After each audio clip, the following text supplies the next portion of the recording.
৬-৭ মাস আগে আপনার এই টকশোতে আমি বলেছিলাম যে সামনের দিনগুলোতে বিএনপি যেটা চাবে সেটাই হবে। তো বিএনপি খুব চিন্তাভাবনা করে তার রাজনীতি করতে হবে, কারণ দীর্ঘ ১০ বছরের একটা রাষ্ট্র কাঠামো বিএনপির মাথার মধ্যে থাকতে হবে এবং তার মধ্যে অন্তর্ভুক্তি থাকাটা খুব ইম্পর্ট্যান্ট। যেহেতু নির্বাচনের তারিখ নিয়ে এপ্রিল এবং ডিসেম্বরের মধ্যে একটা ডামাডোল ছিল এবং স্বাভাবিকভাবেই যখনই এটা এপ্রিলে বলা হলো বিশাল অংশের মানুষ এতে অসন্তুষ্ট হলো এবং বিএনপি প্রকাশ্যে আন্দোলনের হুমকি দিল।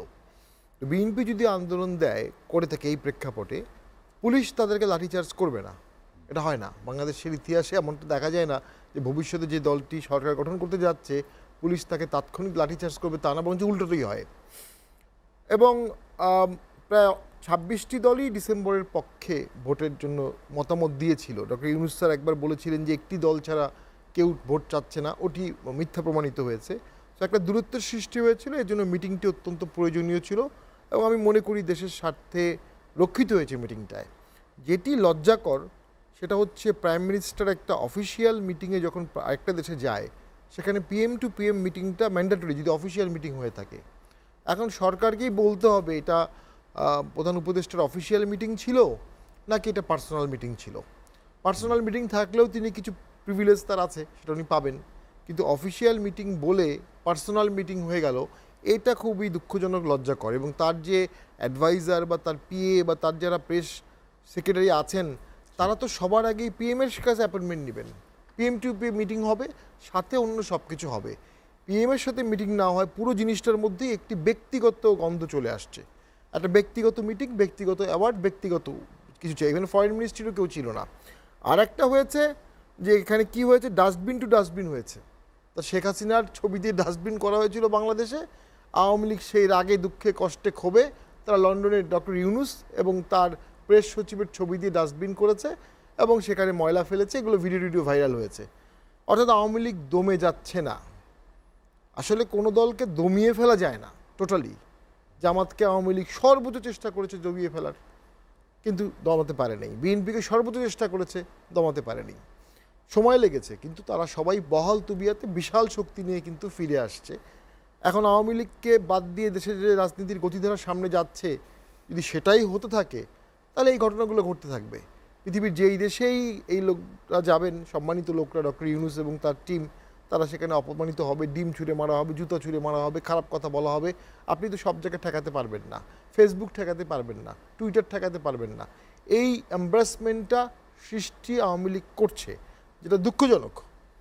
সেইখান থেকে যদি একটা অন্তর্ভুক্তিমূলক রাজনীতি করা হতো, একটা গঠনমূলক রাজনীতি করা হতো, আওয়ামী লীগও রিফর্ম হতো, আওয়ামী লীগও যদি দোষ স্বীকার করতো, দোষ স্বীকার করা উচিত আওয়ামী লীগের। যেমন এই চরম মপতন্ত্রের মধ্যেও একটা ব্যতিক্রমী ঘটনা ঘটে গেছে।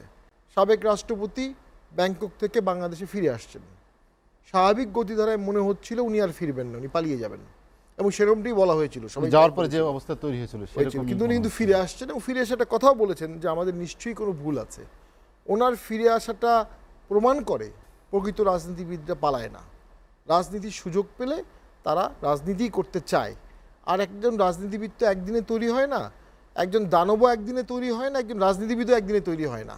বিপুল রাজনীতিবিদ যখন সরে যায়, চলে যায় বা মাঠে থাকে না, এই শূন্যতা কিন্তু অপরাজনীতি দিয়েই পূরণ হয়। এই অপরাজনীতি কমব্যাট করা সামনের দিনে আওয়ামী লীগ না থাকলে বিএনপি এবং জামাতের জন্য যথেষ্ট কষ্টকর হবে। এই গুপ্ত হামলা, এই গুপ্ত আন্দোলন, এই গুপ্ত মিটিং, গুপ্ত মিছিল, এগুলো নিয়ে কি দেশ আগাতে পারবে? দেশটাকে আগাতে গেলে এর মধ্যে থেকে একটা মধ্যপন্থা অন্তর্ভুক্তিমূলক বের করে ফেলতে হবে, যেখানে সবার জন্য উইন উইন সিচুয়েশন থাকবে। একটি গোষ্ঠীকে বাদ দিয়ে যদি দেশ আগাতে চায়, দেশ হোঁচট খাবে এবং পুরো সিস্টেমটা কলাপস করবে। আরেকটা কথা সবসময়ই বলি, যে বিশাল রাষ্ট্রযন্ত্র আওয়ামী লীগ তৈরি করেছিল, যে বিশাল পুলিশ, যে বিশাল বিজেপি, যে বিশাল সেনাবাহিনী, যে বিশাল কর্মী বাহিনী, সেটা দিয়ে আওয়ামী লীগ একতরফা ভোট করে পরপর 3টে একতরফা ভোট করতে পেরেছে এবং 13 বা 14 সাল থেকে 11 বছর টানা অন্যায়ভাবেই আমি বলবো ক্ষমতায় ছিল। সেই বিশাল বাহিনী তৈরি কি সামনের সরকার করতে পারবে? এবং এই বাহিনী কি সামনের সরকারকে সেইভাবে সহযোগিতা করবে? অর্থাৎ সামনের 1 বছর, 2 বছর, 6 মাস পরে যখন বিরোধী দল আন্দোলন করা শুরু করবে, এই আন্দোলন তো দমন করাতে পারবে না সরকার। পাঠক একটু ছোট্ট করে জানতে চাই, যেটি যে লন্ডন বৈঠকই বাংলাদেশের রাজনীতির ভাগ্য নির্ধারণ করে দিল কিনা, আপনার কি মনে হয়? না, আমি মনে করি এদেশের মানুষ এদেশের ভাগ্য নির্ধারণ করবে। সেক্ষেত্রে জনাব তারেক জিয়া অবশ্যই বাংলাদেশের লার্জেস্ট একটি দলের উনি শীর্ষ নেতা, উনি চেয়ারম্যান, ভারপ্রাপ্ত চেয়ারম্যান। উনি কি চাচ্ছেন, উনি কি ভাবছেন, আবার ডক্টর ইউনূস স্যার কী চাচ্ছেন, ডক্টর ইউনূস স্যার কী ভাবছেন, এটার মধ্যে তো একটা সমন্বয় বা কেমিস্ট্রি হতে হবে। এই বৈঠকটা সেই রসায়নটা করে দিয়েছে। আর অবশ্যই জামাত ইসলামী বা অন্যান্য দলগুলো যারা আন্দোলন করেছে, যারা বিগত সময়ে নির্যাতিত হয়েছে, তাদের মধ্যে মতবিরোধ থাকলেও ফান্ডামেন্টাল প্রশ্নে তারা মতবিরোধ হওয়ার মতো সময় এখনো হয়নি। তো তারা আলটিমেটলি বিষয়গুলোতে কনসেনসাস হবে, ভোটের ব্যাপারে একত্রিত হবে। তো আমার একটি দেশের স্বার্থে আপিল থাকবে, আর্জ থাকবে, যে কোনো মূল্যে একটা মোটামুটি অন্তর্ভুক্তিমূলক ইলেকশন করতে না পারলে সমস্যাটা জিয়ে থাকবে। দেখুন, এই গভর্নমেন্ট যদি ফেব্রুয়ারি বাদ দিয়ে এপ্রিল, জুন, জুলাই বা আরও 6 মাস 1 বছর থাকে, বাংলাদেশের রাস্তাগুলো সোনায় পর্যবসিত হবে না। সেই ধারাবাহিকতা এই সরকার নাই। সেই ধারাবাহিকতা, সেই উন্নয়ন, সেই জোয়ার সরকার আনতে পারেনি। তারা অনেক সীমাবদ্ধতা ছিল, তাকে অনেকে সহযোগিতা করেনি, তারা অনেক ভঙ্গুর রাষ্ট্র ছিল, সব ঠিক আছে, বাস্তব কথা হয়নি। দক্ষ লোক বিদেশে পাঠানোর পথ খোলেনি, স্কলারশিপ বিদেশে বাড়েনি, ইনভেস্টমেন্ট এফডিআই বাড়ে। ডক্টর ইউনূস স্যারের যে অসাধারণ ক্যারিশমা, সেটা কাজে লাগেনি, নানা কারণে লাগেনি। এবং ইলেকটেড গভর্নমেন্ট ছাড়া কখনোই এফডিআই বাড়বে না। এবং গার্মেন্টসটা বেশ ঝুঁকিপূর্ণ অবস্থায় চলে গেছে, প্রতিদিন জব কাট হচ্ছে, সামনে গিয়ে আরও জব কাট হবে, কোনো সন্দেহ নাই। এখন একটি ফান্ডামেন্টাল প্রশ্ন সামনে আসবে, সেটা হচ্ছে কেয়ারটেকার গভর্নমেন্ট। আমাদের সংবিধানে আর্টিকেল 58 ক্যাপিটাল এ আস্তে আস্তে ফিরে আসার দাবিও বিএনপির আছে, সুপ্রিম কোর্টেরও রায়টায় হয়ে যেতে পারে। তখন কি হবে এই গভর্নমেন্টের ক্যারেক্টার? যদি কেয়ারটেকার গভর্নমেন্ট সংবিধানে ফিরে আসে, তাহলে এই গভর্নমেন্টের অধীনে ইলেকশন করাটা কতটুকু যৌক্তিক হবে, কতটা লফুল হবে, এই ইস্যুটা আসবে। আর কেয়ারটেকার গভর্নমেন্ট হলে সেটার ফরমেশন কীভাবে হবে, কারণ আগের মতো ফরমেশন হলে কিছু কমপ্লিকেশন চলে আসবে। আগের চিফ জাস্টিসকে অফার করতে হবে, তা না হলে তার আগে চিফ জাস্টিসকে অফার করতে হবে, তা না হলে তার আগে দুজন অ্যাপিলেট ডিভিশনের ফরম্যাট তো সংবিধানে আগেই দেওয়া আছে। নতুন করে ফরম্যাট তো আর সুপ্রিম কোর্ট করতে পারবে না, এটা তো সংসদের কাজ। সংস্কারের সবচেয়ে বড় বাধা যখন 5ই আগস্ট দেশে নতুন বিপ্লব হলো, শেষ করে দিচ্ছি, তখনই সবাই একটু যোগ করি যে জুলাই সনদের কথা বলা হচ্ছে যে আগামী মাসে এটি হবে, সেটি আসলে সংবিধানের সাথে সাংঘর্ষিক হবে কিনা বা সংবিধান বলবৎ থাকবে কিনা, অনেকেই বলছেন যে গণপরিষদ, জুলাই চার্টার, এগুলো তো থিওরিতে আছে।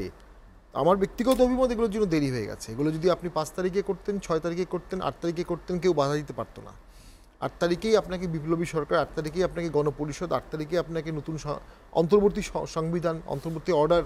যেমন বাংলাদেশ যখন স্বাধীন হচ্ছিল, তখন কিন্তু একটা লস কন্টিনিউশন অর্ডার দিয়ে বাংলাদেশ চলেছে, সংবিধান তো অনেক পরে হয়েছে। তো সেটা করে দেশটাকে চালা যেত, কিন্তু শপথ নিয়েছেন সংবিধানের আন্ডারে, এখন তো জুলাই সনদ দেশ চালাচ্ছেন সংবিধানের আন্ডারে। জুলাই সনদ হতে পারে, জুলাই চার্টার হতে পারে, জুলাই চার্টারের মধ্যে সেখানে জুলাইয়ের স্পিরিট থাকবে, ভ্যালু থাকবে, বাট সেটা অবশ্যই 71-এর সাথে কন্ট্রাডিক্টরি করা হলে তখন সেটা সার্বজনীন হবে না কোনোভাবেই। এবং একটা জাতির প্রেগন্যান্ট ভ্যালু থাকে, একটা টার্মস আছে প্রেগন্যান্ট ভ্যালু, মানে জন্ম থেকে যে ভ্যালুগুলো নিয়ে আমরা আসছি সেগুলো আমাদের এখানে থাকতে হবে।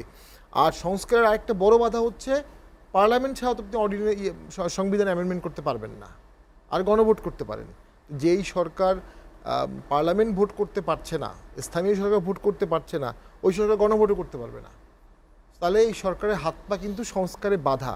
ইভেনচুয়ালি বড় দলগুলোকে মোটিভেট করে একটা কাগজে সাইন করা, অথবা এক মঞ্চে সবাই দাঁড়িয়ে চার্টার, এক মঞ্চে সবাই দাঁড়িয়ে বলা যে আমরা এই জিনিসগুলোতে বাধা দেবো না। তার মধ্যে একটা হতে পারে আপার হাউস, লোয়ার হাউস, একটা হতে পারে যুক্তরাষ্ট্রীয় সরকার ব্যবস্থা, বিচার বিভাগে ইন্টারফেয়ার না করা, কেয়ারটেকার গভর্নমেন্ট প্রভিশন হতে পারে, জুডিশিয়ারি অ্যাপয়েন্টমেন্ট কিভাবে হবে, যেমন 70 অনুচ্ছেদ বাদ যাবে, এরকম 71 দফা, বিএনপির 71 দফার সংস্কারের অনেকগুলোই কিন্তু এর সাথে মিলে যায়, 31-এর সাথে অনেকগুলোই মিলে যায়। আর বিএনপি এগুলো ক্যারি করবে কিনা, সবার মনে ভয় হচ্ছে বিএনপি 151 পেয়ে গেলে তারপরে যদি এগুলো ক্যারি না করে তাহলে বিএনপিকে বাধা দেবে কি? কারণ বাংলাদেশের ইতিহাস বলে যে সরকার গঠন করবে, সবাই সেই সরকারের সাথে আগে থেকেই তোষামত শুরু করে দেয়, এবং সেই সরকারকে স্বৈরাচার হওয়ার পথে কোনো বাধা থাকে না। এই বাধাগুলো ইম্পোজ করার কোনো মেশিনারি কি কেউ এখন পর্যন্ত এনেছে?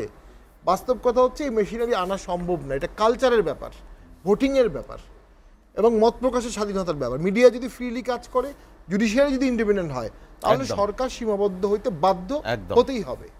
সেইটার জন্য অনেকটাই নির্ভর করবে জনাব তারেক জিয়ার মোটিভেশনের উপরে। উনি জিয়াউর রহমানের সন্তান এবং দীর্ঘদিন পরে একটা দেশ গঠনের ব্যাপক সুযোগ পেয়েছেন এবং তাকে উদারভাবে এবং সীমাবদ্ধভাবে অতীতের সমস্ত জিনিস মাথায় রেখে ভবিষ্যৎ বাংলাদেশ গড়ার চেষ্টা করতে হবে। স্বামীদের পাটোয়ারি, লাস্টে একটি যেটা জানতে চাই, মাননীয় প্রধান উপদেষ্টা ব্রিটিশের গণমাধ্যমের সাক্ষাৎকারে বলেছেন যে সরকারকে জনগণ শত্রু মনে করে। এই সরকার বা আগের সরকার আসলে পার্থক্যটা কি? জনগণ কি সবাইকেই শত্রু মনে করে বা সরকারের কর্মকাণ্ড কি তেমন পর্যায়ে পৌঁছেছে? আসলে একটা সরকার তার লিমিটেড রিসোর্স দিয়ে খুব স্বল্প সংখ্যক মানুষকেই সুখী করতে পারে। স্বাভাবিকভাবে অসুখী মানুষটা অনেক বেশি থেকে যায়। আর বর্তমান সরকারের প্রবলেম, যেমন মনে করেন এই যে লন্ডনের সবাই ডাস্টবিন নিল বা মিছিল করলো, ডক্টর ইউনূসের তো কোনো নিজস্ব দল নাই, তার সাদের এনসিপি দাঁড়াতে পারে নাই। তো তার একটা দল থাকলে কিন্তু পাশাপাশি এটা একটা কাউন্টার দিতে পারতো। কাউন্টারটা কে দিতে পারবে? বিএনপি। কিছুটা জামাতো লোকজন দিয়ে ডক্টর ইউনূসকে ওখানে সম্বর্ধনা দিয়েছে বা ডেকেছে বা তাকে ওয়েলকাম করেছে, সংখ্যাটা কম।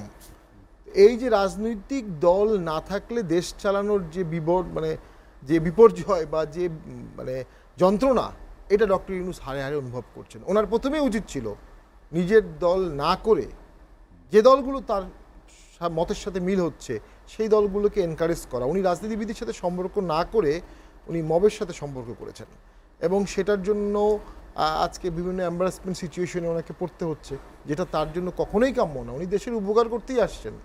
উনি তো এখান থেকে ওনার পাওয়ার কিছু নাই, নেয়ার কিছু নাই, দেওয়ারও কিছু নাই। উনি আরেকটা নোবেল পেতে পারেন।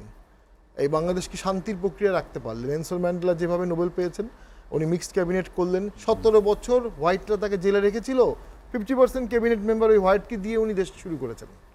তো সেরকম কিছু না করে উনি আবেগের বশে হার্ড লাইনে চলে গেছেন। সেটার ফলাফল যেটা হচ্ছে যে ওনাকে যখন কেউ অপমান করছে, অপদস্থ করছে, বাজে কমেন্ট করছে, এটাকে কাউন্টার দেওয়ার মতো ইনস্টিটিউশনাল মেশিনারি কিন্তু ওনার তৈরি করা। স্বামীদের পাটোয়ারি, আপনি বলছেন যে ওনার তো আসলে দেবার কিছু নেই, নেবার কিছু নেই, কিন্তু সমালোচক তো বলেন যে উনি তো অনেক কিছুই নিয়েছেন 10 মাসে। এগুলো কোনোটাই তার স্যাটায়ারের জন্য খুব বিশাল কিছু আমি মনে করি না। তবে হ্যাঁ, না নিলেও তো ভালো। তো একটা ইউনিভার্সিটি এখন না নিয়ে পরে নিলে কী সমস্যা ছিল? বা অন্য অনেকগুলো লাইসেন্সের রিক্রুটিং এজেন্টের লাইসেন্স, এটা এই সময় না নিয়ে পরে নিলে কি প্রবলেম হতো? ওনার যেটি দরকার ছিল সোশ্যাল বিজনেস বা মাইক্রো ক্রেডিটে বা ওনার তত্ত্বগুলোতে বিপুল পরিমাণ ইনভেস্টমেন্ট উনি আনতে পারতেন। সেই কাজগুলো করে ইনস্টিটিউশনারি ওনার প্রতিষ্ঠানগুলোকে আগাতে দেওয়াটাই উচিত ছিল। যেটি হয়েছে, উনি বুঝতে পারেননি উনি হিউজলি মনিটর, ওনার প্রত্যেকটি কাজ মনিটর হবে এবং প্রত্যেকটি ছোট পদক্ষেপ বড় করে দেখানো হবে। একটা ইউনিভার্সিটির লাইসেন্স পাওয়াটা এটা ওনার জন্য কোনো বিষয় না, কিন্তু এটাকে বড় করে দেখানো হচ্ছে। সেম ফর এই যে ইউকে প্রাইম মিনিস্টার সাথে দেখা না করা, এটা একটা বিশাল বড় হয়ে গেছে ব্যাপারটা এবং ইথারে ভাসতেছে এই কথাগুলো। এটাই রাজনীতিবিদের সমস্যা হচ্ছে, রাজনীতিবিদরা অন্যায় করে, ন্যায় করে, সমালোচনা হয়। উনি তো আসলে সমালোচনা আগে কখনো হননি, এখন হচ্ছেন, হয়তো এখন রাজনীতিবিদও হবেন।